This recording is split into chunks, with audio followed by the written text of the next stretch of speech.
আসসালামু আলাইকুম, সবাই কেমন আছেন? আশা করি ভালো আছেন। আজকে আসলাম একটা মাজরায় গ্রিন হাউসের কাজে। দেখেন, এ হচ্ছে গ্রিন হাউস। আমরা এখন গ্রিন হাউসের ভিতরে আছি। তো এ হচ্ছে মরিচ গাছ, মোটা মরিচ, এটা ছিলেন সবাই। এটা উঠাইতেছে, এটা গাছগুলো বুড়ো হয়ে গেছে। এগুলা পুরান গাছ উঠালাম, নতুন গাছ তুলবো আবার। এ দেখেন, আমার সাথে আছে ভাই দেশি বাড়ি যশোর, ওনার বাড়ি কুষ্টিয়া।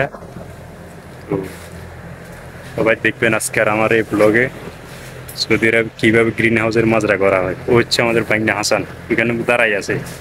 প্রচুর গরম, এর ভিতরে প্রচুর গরম, দেখতেছেন।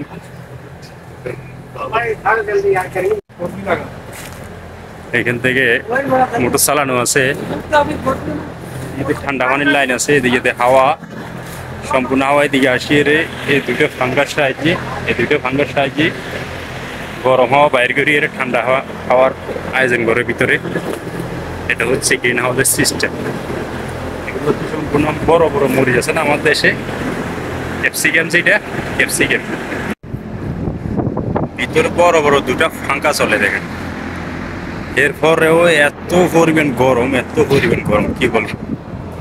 এটা হচ্ছে সব ক্যাপসিকামের মাজরা, ঠিক আছে। লোকটা দেখলে বুঝতে পারবেন কিভাবে এখানে ক্যাপসিকামের চাষ করা হয়। এটা হচ্ছে গ্রিন হাউস। একটা প্লাস্টিকের সাহায্যে এখানে ঢাকনা দেওয়া হয়েছে। প্রচুর পরিমাণ গরম ভাই, প্রচুর পরিমাণ। যারা গ্রিন হাউসের কাজ করেন সৌদি আরব সহ বাংলাদেশের বিভিন্ন জেলায়, তারা বুঝতে পারেন এখানে গরম কি, ঠিক আছে। তো আমি এখন এটার থেকে বাইরে আছি, একটু হাওয়া নেওয়ার জন্য শরীরে।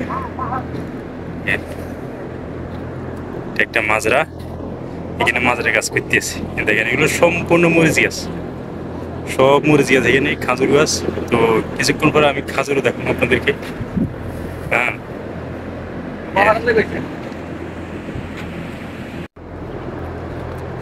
অনেকদিন পর আসলাম।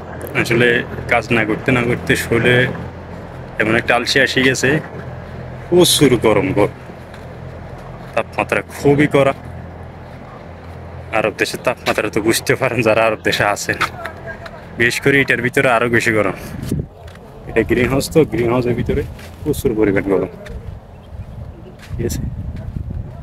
আজকে এই সকাল থেকে মরিচগুলো উঠেছে, এখান থেকে হিউজ পরিমাণ মরিচ আছে। আজকে সকাল থেকে এই মরিচগুলো উঠেছে, এই দেখেন, অনেক মরিচ, অনেক, ঠিক আছে। তো সবাই ভিডিওটা দেখবেন। আরো ভালো ভালো ভিডিও দিতেছি, মাঝরায় কিভাবে কাজ করা হয় দেখাবো নেক্সট কোনো ভিডিওতে।